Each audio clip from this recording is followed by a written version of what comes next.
Part 1. The Sleeping Giants. The stars looked the same as they always did. Cold, distant, and infinite. Captain Dae-hyun stared at them through the viewport of his patrol ship, wondering if this would be another boring week in the outer system. His crew of 12 operated one of humanity's smallest military vessels, barely more than a scout ship with light weapons. They patrolled the edge of human space, checking for asteroids and making sure mining operations stayed safe. It was not exciting work. The Galactic Council had made sure of that. Humanity had joined the Council 40 years ago. The Council was an alliance of 60 different alien species, all committed to peace and cooperation. They had rules about everything. Rules about trade, rules about colonization, and especially rules about weapons. When humanity joined, they agreed to limit their military. No dreadnoughts, no weapons of mass destruction, just small patrol ships and defensive satellites. Most humans were happy with this arrangement. The galaxy was peaceful. Wars were ancient history.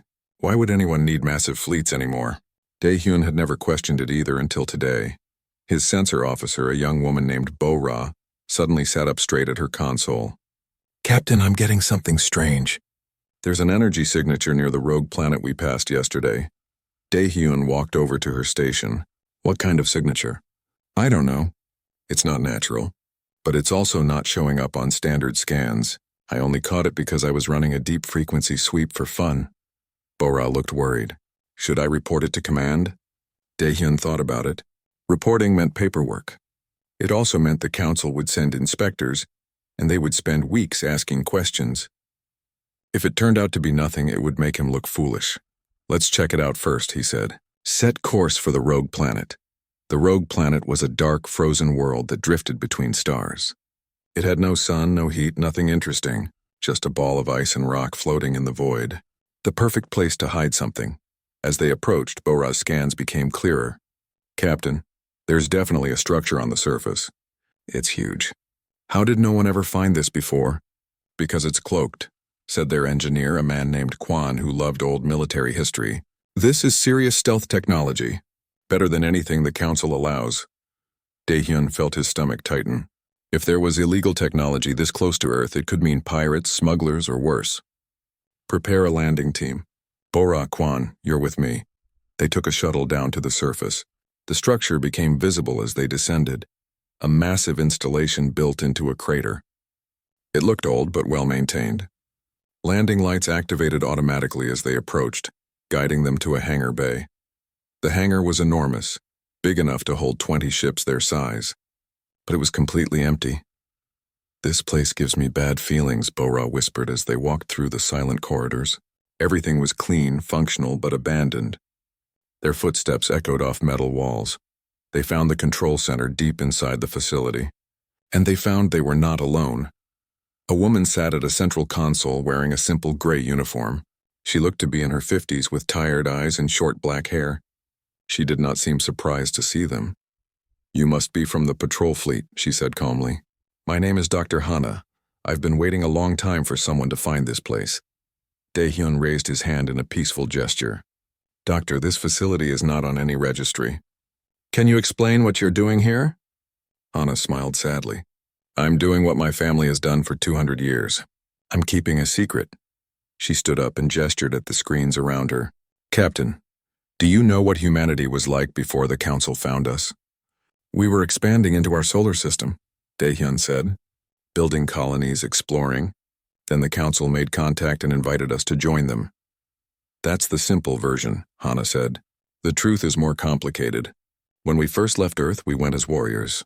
We built weapons, not just for exploration, but for war. We didn't know what was out there, so we prepared for the worst." She activated a screen showing images of ships. Not small patrol craft like Dae-hyun's vessel, but enormous warships bristling with weapons. "We built these in secret all across the outer system. Hidden shipyards, weapons platforms, entire fleets. Then the Council arrived and told us the galaxy was peaceful. They asked us to disarm." Kwan stared at the screens with wide eyes, but humanity agreed to the Council's terms. "We scrapped our military. Most of it," Hana corrected. "But our leaders knew that peace doesn't always last. They created the Shadowgate Project, a network of hidden facilities like this one, scattered across dead systems where no one would look." The ships went into storage. The weapons platforms went dark, and families like mine became caretakers, passing the secret down through generations. Dae-hyun felt his world turning upside down. This is illegal. If the council finds out, the council won't care soon, Hana interrupted. She pressed a button and a new screen appeared. It showed a star map with red markers spreading across it like a disease. 3 days ago, the Vrexian Collective invaded council space. They've already destroyed 3 worlds. The council's fleets are retreating because they forgot how to fight real wars. Bora gasped. Why hasn't this been on the news? Because the council is trying to contain the panic. But they sent a message to all member species yesterday. They want us to evacuate our outer colonies and create a buffer zone. They're asking humanity to sacrifice millions of people to slow down the Vrexians. The room fell silent. Dae-hyun thought about the mining colonies, the research stations, the settlements where families lived and worked. All those people abandoned to an alien invasion. How long do we have? He asked quietly. Earth's government has 3 days to respond to the council's request, Hana said. After that, the Vrexians will reach our territory. The council says their fleets can't protect us. But these ships could, Kwan said, pointing at the screens. Hana nodded slowly. That's why I'm still here. The Shadow Gate can be activated, but only by 5 key holders. I'm one of them. The others are scattered across human space, living normal lives, probably not even knowing what their families guard. Dae-hyun looked at the images of the Ghost Fleet, ships built for war, sleeping in the dark for 2 centuries, weapons that could save humanity or make them outlaws in the eyes of the galaxy. We need to report this to Command immediately, he said. Hana handed him a data chip. Everything you need is here. Locations, activation codes, the names of the other key holders. Take it to Admiral Tae-wan. He'll understand what needs to be done. As they returned to their ship, Dae-hyun looked back at the facility one last time. In 3 days, humanity would have to make a choice. Submit to the council's demands and abandon their people, or awaken the sleeping giants and reveal what they truly were. The peaceful era was ending. The shadows were about to break open, and the galaxy had no idea what was coming. Part 2. Awakening the Ghost Fleet Admiral. Tae-wan had not slept in 36 hours. He stood in the command center of Earth's orbital station, watching reports flood in from across human space. The Vrexian invasion was worse than anyone expected. 4 council worlds were now completely silent. No transmissions, no survivors, just empty planets stripped of all life. The council had given humanity an ultimatum. Evacuate 15 colonies in the outer systems within 48 hours. Leave them as a buffer zone. Let the Vrexians take them without a fight. Tae-wan had sent the evacuation orders. But he knew the math. They could not move everyone in time. At least 3 million people would be left behind. 3 million lives sacrificed because the council had forgotten how to defend itself. Then Captain Dae-hyun's report arrived. Tae-wan read it 3 times. A hidden weapons network. Ancient warships. Technology that violated every treaty humanity had signed. It sounded impossible. It also sounded like salvation. Get me Counselor Minji, he ordered. The counselor appeared on his screen minutes later. She looked exhausted. Her formal robes wrinkled from days of emergency sessions. Admiral, please tell me you have good news. I have complicated news, Tae-wan said. He explained what Dae-hyun had found. He watched Minji's face go from confusion to shock to anger. This is insane, she said. If we activate these weapons, we violate every agreement we made with the council. We'll be labeled as treaty breakers, warmongers. They'll turn against us. They're already abandoning us, Tae-wan said coldly. They want us to sacrifice our people to buy time for their own worlds. That's not an alliance. That's cowardice. Minji closed her eyes. There has to be another way. Diplomacy, negotiation. The Vrexians don't negotiate. They destroy everything in their path. Tae-wan leaned forward. I need your support, Counselor. If I activate the Shadow Gate without government approval, it's mutiny. But if you stand with me, we might save millions of lives and doom humanity to being galactic outcasts, Minji whispered. But Tae-wan could see she was wavering. She knew he was right. I'll give you my answer in 6 hours, she finally said. Do what you need to do, Admiral. But understand that if this goes wrong, we both face execution for treason. The screen went dark. Tae-wan immediately started making calls. Finding the key holders was not easy. Dr. Hana's data chip had names and locations, but some of them did not even know what they were. The Shadowgate project had buried its secret so deep that even the Guardian's descendants had forgotten. The first keyholder was a cargo pilot named Jin Woo. He flew freight between the inner colonies, living in his small ship, avoiding complicated relationships.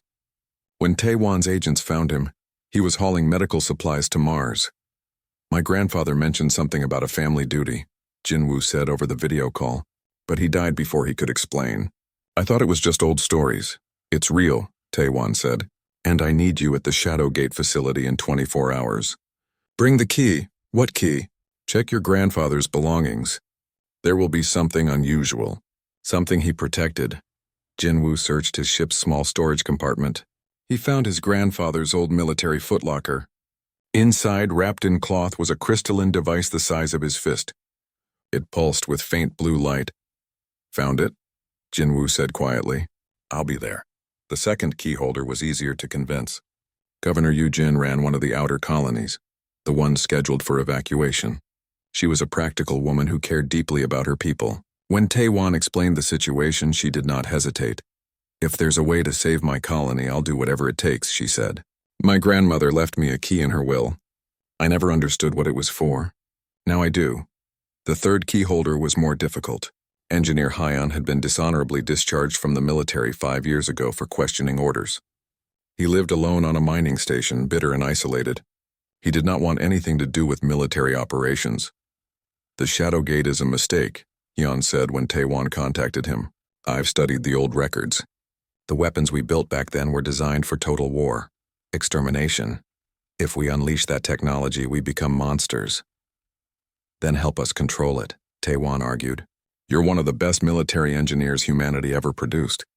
We need your expertise to make sure the weapons are used properly. There's no proper way to use weapons of extinction, Hyon said. But Taewan could hear the doubt in his voice. Fine, I'll come. But I'm there to prevent catastrophe, not enable it.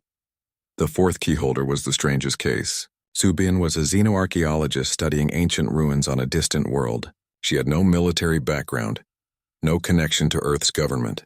Her family had kept the secret so well that she genuinely had no idea what she was guarding. I study dead civilizations, she said, confused by Taewan's explanation. Why would my family be involved in weapons programs? Because weapons determine which civilizations live and which ones become ruins, Taewan said. Your family understood that. Now we need you to honor their trust. Subin agreed, though she seemed uncertain. She would fly to the Shadowgate facility immediately. With all 5 keyholders located, Taewan made one final call. To Dr. Hana at the facility. They're coming, he told her. Prepare for activation. Understood, Hana said. Admiral, once we start this process, there's no going back. The galaxy will know what humanity has been hiding. Are you ready for that? Taewan thought about the 3 million people who would die if he did nothing. He thought about the Council's betrayal. He thought about Earth's survival. Yes, he said. Wake up the fleet. 23 hours later, all 5 keyholders stood in the Shadowgate control center. Hana explained the activation process. Each keyholder had to insert their crystalline device into specific terminals simultaneously. The system required all 5 keys to prevent any single person from starting a war alone. Once activated, the network will take 6 hours to fully power up, Hana explained. The ships will run self-diagnostics and prepare for launch. During that time, the facility will emit a signal that anyone watching will detect. The Council will know what we've done. Governor Yu Jin looked worried. Will they try to stop us? Probably, Hana said. That's why we need to be ready to defend this location. Engineer Hyon studied the control panels with a grim expression. These weapon systems are more powerful than I thought. The AI targeting alone violates 6 different Council laws. We're not just bending the rules. We're shattering them. Good, Jinwoo said simply. Maybe the Council needs to remember why rules exist. To protect people. And they're failing at that. Subin remained quiet, holding her key and looking uncertain. But when Hana gave the signal, she inserted her device along with the others. The facility came alive. Lights blazed throughout the complex. Computer systems that had slept for 2 centuries booted up in seconds. Massive screens displayed star charts, weapons inventories, ship status reports. The Shadowgate was no longer a tomb. It was becoming an arsenal. Network connection established, Hana announced, linking to secondary facilities across 12 star systems. Shipyard Alpha through Omega responding. Weapons platforms acknowledging activation codes. The screens showed hidden bases powering up across human space. Shipyards emerged from camouflage fields. Automated systems began preparing vessels for launch. The Ghost Fleet was waking up. Admiral Taiwan watched from Earth orbit as sensors detected the massive energy surge. Counselor Minji stood beside him, having made her choice to support the activation. "The Council is demanding an explanation," she said quietly. "They know we've activated something significant." "Tell them the truth," Taiwan said. "Tell them humanity is done running. We're going to defend our people. They'll call it an act of war." "No," Taiwan corrected. "It's an act of survival. There's a difference." At the Shadowgate facility, the first ships began to move. Massive dreadnoughts emerged from underground berths, carrier groups loaded with thousands of automated fighters, stealth frigates that could disappear from every known sensor, weapons platforms armed with kinetic kill vehicles and relativistic projectiles. These were not exploration vessels. They were not diplomatic ships. They were instruments of war, built by a humanity that had feared the darkness beyond Earth. Engineer Hyon stared at the emerging fleet with horror and awe. "We built these things. We were actually capable of this." "We still are," Hana said. "The question is whether we remember how to control them." The countdown continued. In 6 hours, the fleet would be fully operational. In 24 hours, the Vrexians would reach human space. The shadows had broken open. Humanity's true face was about to be revealed, and the galaxy was watching. Part 3. The doctrine of overwhelming force. Fleet Commander Dae-hyun stood on the bridge of the dreadnought Titan's wake, and he felt very small. The ship was enormous, 10 times larger than any vessel humanity was supposed to possess. Its weapons could crack a moon. Its armor could withstand direct nuclear strikes. It had been built 200 years ago by humans who believed the universe was hostile. They might have been right. "All systems operational," reported the ship's AI. The voice was calm, almost friendly, but Dae-hyun knew this intelligence was designed for one purpose: to kill efficiently. Awaiting combat orders. Around him, the Ghost Fleet assembled. 60 capital ships, 200 escort frigates, 500 automated fighter craft, and 12 weapons platforms that were essentially flying fortresses. Every single vessel had been built in secret, hidden from the galaxy, waiting for this moment. "Status report from Nova Sol Colony," said Bo-Ra, who had transferred to his command crew. "The Vrexians will arrive in 4 hours. Governor Yu-jin has completed the civilian evacuation to underground shelters. She's requesting fleet support." Dae-hyun looked at the tactical display. Nova Sol was one of humanity's largest outer colonies, home to 8 million people. The Council had ordered its abandonment. Instead, humanity had fortified it. "Send the 3rd battle group," Dae-hyun ordered. 20 ships should be enough." "Should be enough?" Engineer Hyun questioned from his station. He had reluctantly joined the fleet as chief weapons officer. "Commander, we don't know how powerful the Vrexians are. We should send more ships." "No," Dae-hyun said firmly. "The Vrexians have fought Council fleets. They expect certain tactics, certain weapons. They expect warning shots and negotiation. We're going to teach them that humanity fights differently." Admiral Taiwan had given Dae-hyun command of the fleet because he understood this truth. The Council fought wars like they were sports, with rules and restraint. Humanity's old doctrine was simpler: identify the enemy, engage without warning, eliminate completely. It was brutal. It was efficient. It was survival. The 3rd battle group jumped to Nova Sol 4 hours later. They arrived to find the Vrexian fleet already in orbit, preparing to bombard the colony. There were 30 Vrexian ships, each one massive and armed with plasma weapons that could burn through standard Council shields in seconds. The Vrexian commander broadcast on all frequencies. His voice was harsh, translated through automated systems. "Human colony, surrender immediately. You have 1 hour to evacuate before we begin cleansing operations. Resistance will result in total annihilation." It was the same message they had sent to 3 other worlds. Those worlds had tried to negotiate. They were now lifeless rocks. Governor Yu-jin responded from the colony's command center. "This is Governor Yu-jin of Nova Sol. Your 1-hour deadline is rejected. You have 10 seconds to leave our system before we open fire." The Vrexian commander laughed. "You dare threaten us with your primitive—" He stopped talking because his sensors detected something. 20 human ships had just appeared at the edge of the system. Not small patrol craft, but actual warships. Ships that should not exist. Human vessels, this is Vrexian Fleet Commander Korvax. Withdraw immediately or be destroyed. You cannot... The human ships opened fire. There were no warnings, no negotiations, no posturing. The third battle group simply identified the Vrexian fleet as hostile and engaged with full weapons release. Kinetic kill vehicles accelerated to a fraction of light speed. They were simple weapons, just dense metal projectiles moving very fast. But at those velocities, they hit like nuclear bombs. 3 Vrexian ships exploded in the first salvo. The Vrexians tried to return fire, but the human ships were already moving. They did not fight like council vessels, which positioned themselves carefully and exchanged fire at safe distances. Human ships moved aggressively, using speed and maneuverability to close range. Quickly, enemy shields adapting, reported the tactical AI on the flagship Righteous Dawn. Switching to secondary weapons, the human ships released swarms of self-replicating mines. Each mine was small, barely bigger than a person, but they were smart. They analyzed enemy defenses, adapted their programming, and attacked weak points. The Vrexians watched in horror as thousands of tiny weapons swarmed their fleet like metallic insects. Commander Korvax broadcast desperately. "Cease fire! We can negotiate." The Council rules of war state. "We are not the Council," replied the human fleet commander. "And you are not here to negotiate.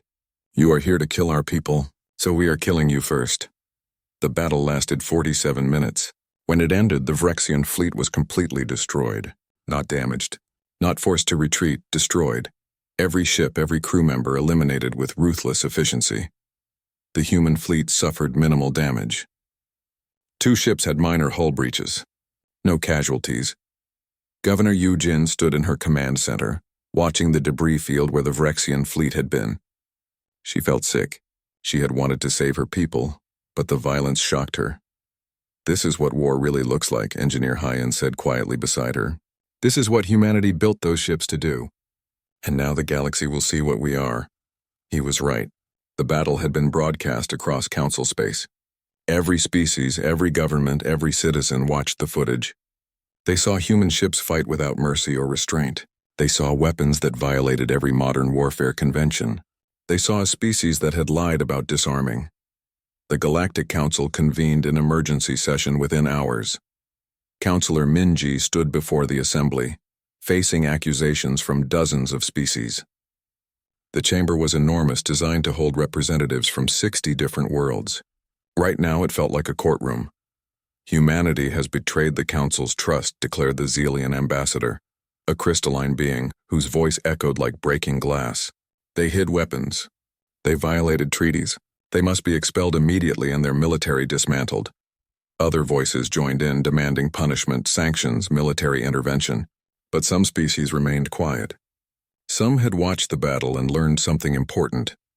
The Kalari representative, a slug-like creature with surprising intelligence, spoke carefully.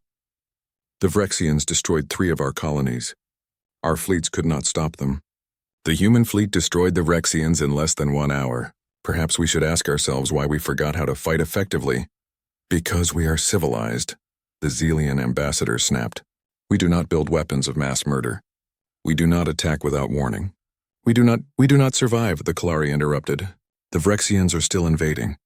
They have more fleets, more ships, and the Council's forces are retreating on every front. Meanwhile, humanity has stopped them cold at Nova Sol." Councillor Minji seized the moment. "Humanity did not want to reveal our hidden fleet. But we will not sacrifice our people for political appearances. The Vrexians are not interested in diplomacy. They came to exterminate us. We stopped them the only way possible. By becoming monsters yourselves," the Xelian said. "No," Minji replied firmly.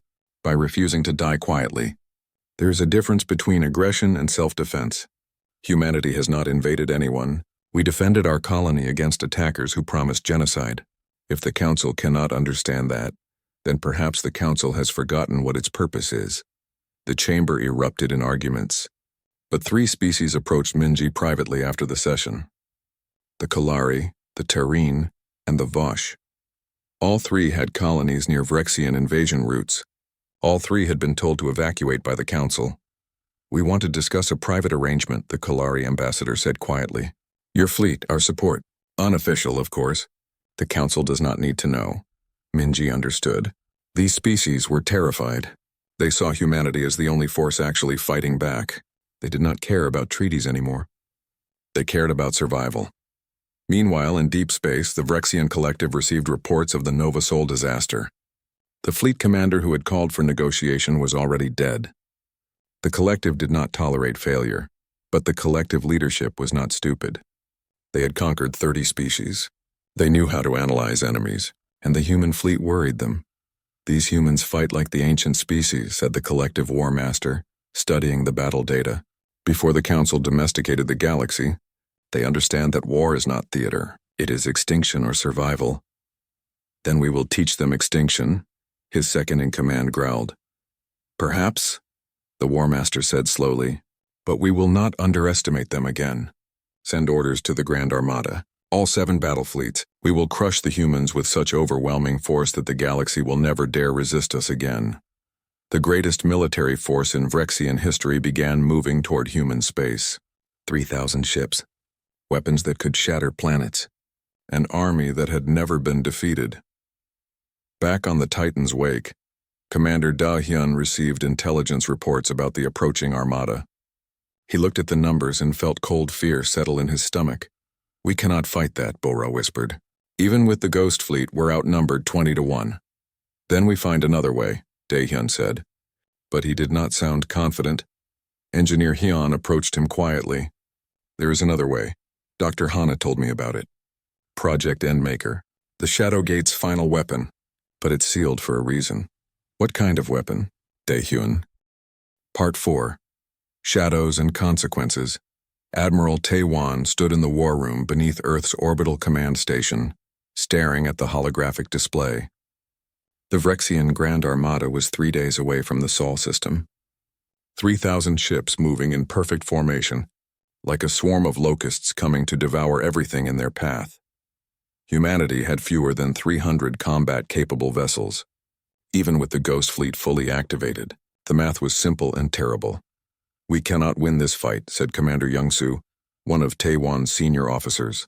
He was a hard man who believed in military strength above all else. Not with conventional tactics. We need to use everything we have. Everything includes Project Endmaker, Engineer Hyan said from across the table. His voice was tight with tension. I've reviewed the specifications. It's a weapon system that can sterilize entire star systems. It was designed as a final solution if humanity faced extinction. Sounds perfect for our situation, Young-soo said coldly. It's genocide, Hyun snapped. The weapon does not just destroy ships. It kills everything. Every biological organism in the target area. It was sealed away because the scientists who built it were horrified by what they created. Taewan raised his hand for silence. Before we discuss Endmaker, we need more intelligence. We need to know what we are really fighting. That was where pilot Jinwoo came in. Jinwoo had volunteered for the most dangerous mission of the war. He would take a stealth ship deep into Vrexian territory and capture an enemy command vessel.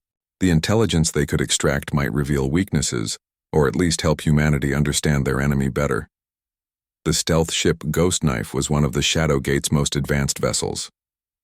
It could become nearly invisible to sensors, its hull absorbing radiation across all frequencies. Jinwoo flew it alone, relying on AI assistance and his own considerable piloting skills. It took him 6 days to penetrate Vrexian space. He watched their supply convoys, studied their patrol patterns, and waited for the perfect opportunity. It came when a Vrexian command frigate separated from its fleet to inspect a damaged relay station. Jinwoo struck fast. The Ghost Knife's weapons were not designed to destroy, but to disable. Electromagnetic pulses knocked out the frigate's engines and communications. Boarding drones cut through the hull and released knockout gas. The Vrexian crew collapsed within minutes. Jinwoo docked with the disabled ship and uploaded everything from its computers. What he found changed everything. They're running away, Jinwoo reported when he returned to human space. He stood in the war room, exhausted but alive, displaying the stolen data. The Vrexians are not invading for conquest. They're refugees. The holographic display showed star charts from beyond known space, a region of the galaxy that no council species had explored. And in that region, a spreading darkness marked zones of complete destruction. What is that? Governor Eugen asked. joining the meeting via video link from her colony. The Vrexians call it the consumption, Jinwoo explained. It's an extragalactic swarm. Not ships. Not even really organisms. It's like a living cloud that eats everything biological. It destroyed the Vrexian homeworlds 3 years ago. They've been fleeing ever since. Hyun studied the data with growing horror. They plan to conquer Council space, evacuate their population here, and leave the rest of us to die when the swarm arrives. That's why they are so brutal, Dr. Hana said, also present via video link. They are desperate. They know they are dying species, so they will do anything to survive. Taewon felt the weight of this information settle on him. The Vrexians were not evil invaders. They were desperate survivors willing to commit genocide to save themselves. It was exactly what humanity might do in the same situation. This does not change our position, Commander Young-soo said firmly. They are still trying to kill us. We still need to stop them. But maybe we can negotiate, Counselor Minji suggested. She had joined the meeting from the council headquarters. If they are refugees, we can offer them asylum. Humanitarian aid. They destroyed 3 worlds, Young-soo reminded her. They murdered billions. You want to forgive that? I want to survive, Minji said. And if the swarm is real, we are all going to need each other. The argument was interrupted by an urgent alert. Subin, the xenoarchaeologist who was one of the key holders, had been discovered sending encrypted messages off-world. Security forces arrested her immediately. When they interrogated her, Subin broke down crying. The council offered me immunity and protection for my family. They said if I helped them, they would evacuate Earth before they let the Vrexians destroy it. They just wanted to know about the Shadowgate's capabilities. You betrayed us, Young-soo said with cold fury. I was trying to save people, Subin protested. The council has resources we do not have. Ships, colonies, allies. If we work with them instead of against them, maybe we can find a real solution. Taewon dismissed her to a holding cell, but her betrayal revealed something important. There were council factions actively working against humanity, trying to gather intelligence to neutralize the Ghost Fleet. The political situation was becoming as dangerous as the military one. We need to make a decision, Taewon said, bringing the meeting back to focus. The Vrexian Armada will reach Seoul in 3 days. We can fight them with conventional forces and probably lose. We can use Project Endmaker and definitely win, but become genocidal monsters. Or we can try to communicate with them. Communication failed at Nova Seoul, Young-soo reminded them. Because we shot first, Hyun countered. What if we actually try to talk? Show them the intelligence we captured? Make them understand we know about the swarm? They will see it as weakness, Young-soo insisted. They will attack anyway. The room fell into tense silence. Each option was terrible in different ways. Finally, Governor Yoo-jin spoke. I survived the attack on Nova Seoul because the fleet protected us. I am grateful for that, but I do not want to win this war by becoming the thing we are fighting. If there is any chance for communication, we should try. And if it fails, Young-soo demanded, then we fight, Yoo-jin said simply. But at least we will know we tried. Taewon made his decision. We will prepare for both options. Commander Dae-hyun, position the fleet for battle, but keep weapons cold until I give the order. Counselor Minji, prepare a communication package. Everything we know about the swarm. Offer them the data as a gesture of good faith. They will reject it, Young-soo predicted darkly. Maybe, Taewon agreed, but we have to try. Elsewhere in human space, the political situation continued to deteriorate. 3 council species had secretly allied with humanity, providing supplies and intelligence. But 5 others had formally demanded humanity's expulsion and disarmament. The galaxy was choosing sides. The Xelian ambassador led the anti-human faction. They cannot be trusted. They hid weapons for 2 centuries. They fight without honor. They will turn on the council eventually. But the Kalari ambassador argued back. They defended themselves. Something we have forgotten how to do. Maybe we should be learning from them instead of condemning them. The debate raged while the Vrexian Armada approached. Time was running out. On the 3rd day, the Grand Armada entered the Sol system. 3,000 ships, weapons charged, ready for battle. The human fleet waited near Earth orbit. 300 ships against impossible odds. Admiral Taewon broadcast on all frequencies in every language. Vrexian Collective, this is Admiral Taewon of Earth Defense Fleet. We have intelligence about the threat you are fleeing. We know about the consumption. We can help you. Please respond. For long minutes there was only silence. The Vrexian fleet continued advancing. Then a transmission came through. The Vrexian War Master appeared on screen. He was larger than Tae-Wan expected, with scarred armor and cold eyes that had seen too much death. "You think knowledge of our shame will save you?" the War Master said. "You think we will show mercy because you understand our desperation? We have crossed too far into darkness to turn back now. We will take your worlds. You will die. That is the only path left to us. Then you will die with us," Tae-Wan said quietly. "But it does not have to be this way." The War Master seemed to consider this. His expression was unreadable. "Meet me," he finally said. "One ship. Neutral location. If you are brave enough to face me directly, human, I will listen to your words. But if you lie, if you trick me, I will burn your homeworld to ash." Tae-Wan felt everyone staring at him. It could be a trap.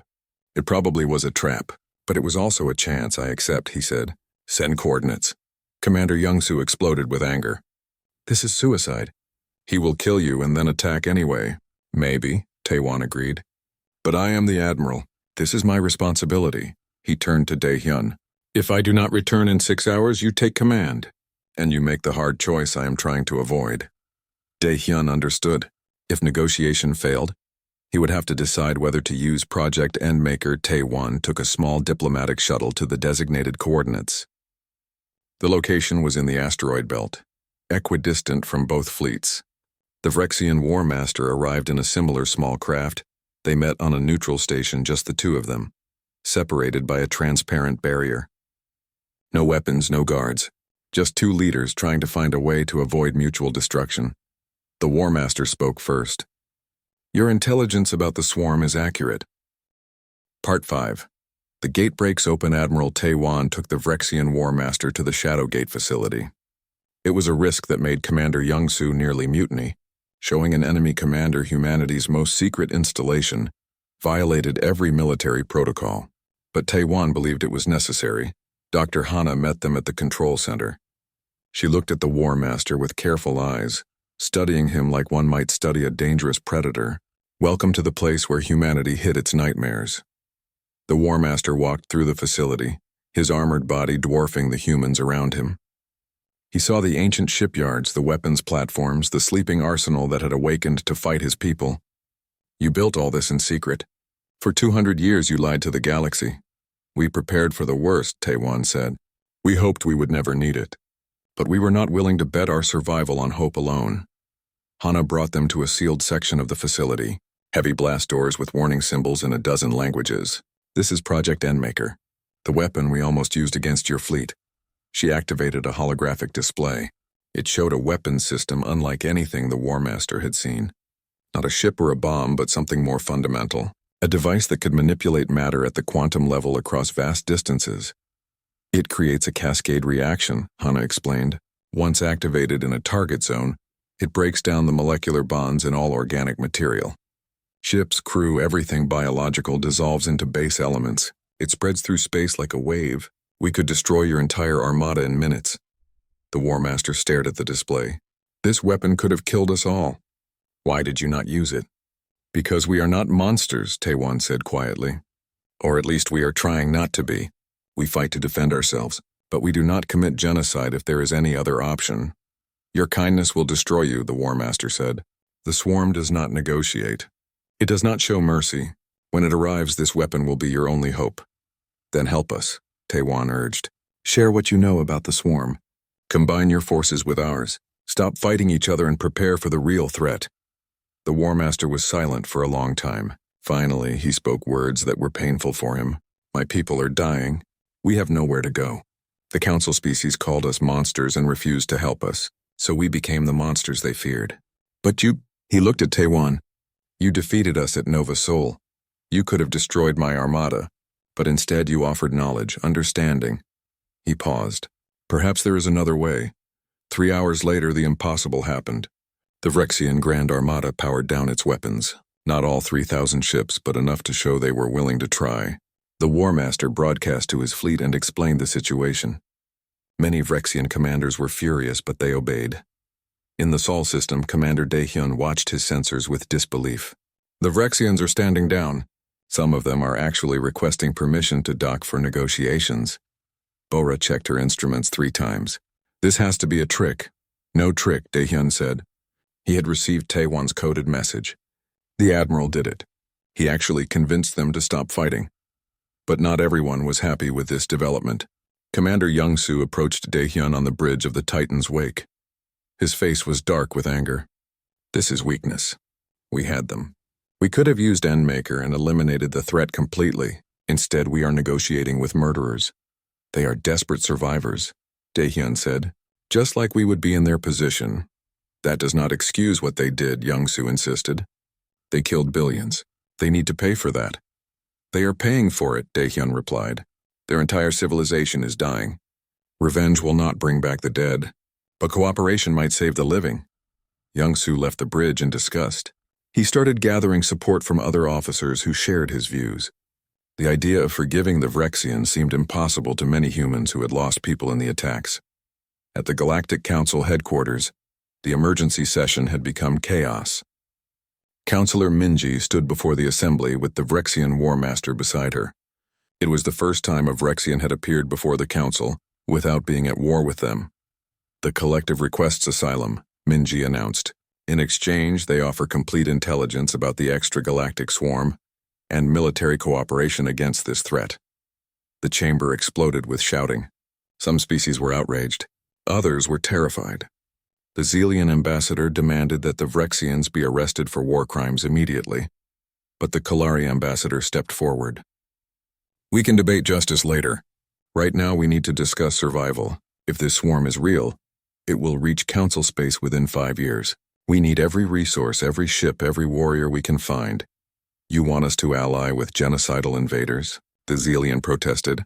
I want us to survive, the Kalari said bluntly. Humanity showed us the way.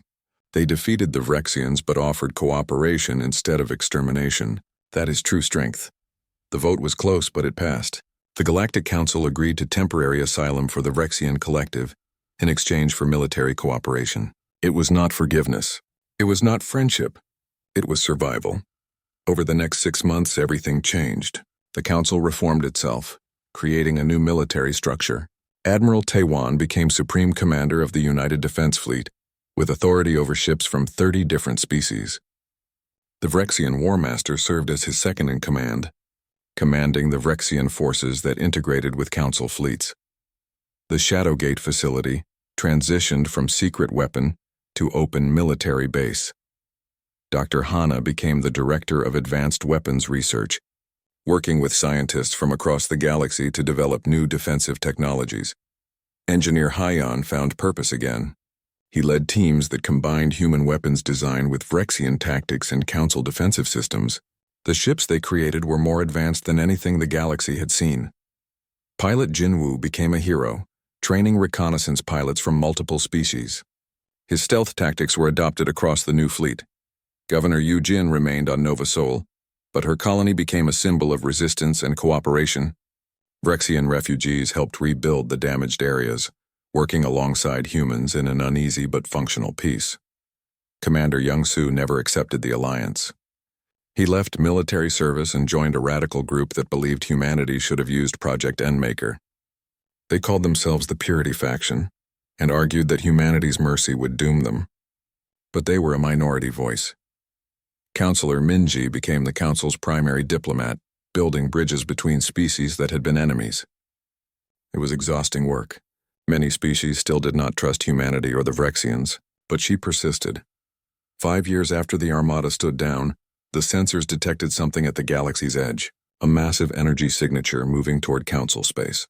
Not ships, not natural phenomena, something else entirely. The swarm had arrived. It appeared as a cloud spanning light years, shimmering with strange colors that hurt to look at. Where it passed, stars dimmed. Planets went silent. Nothing organic survived. The United Defense Fleet assembled at the edge of known space. 5,000 ships from 40 species organized by human military doctrine. Vrexian commanders led assault groups. Council species provided support and logistics. Humanity's Ghost Fleet formed the core strike force.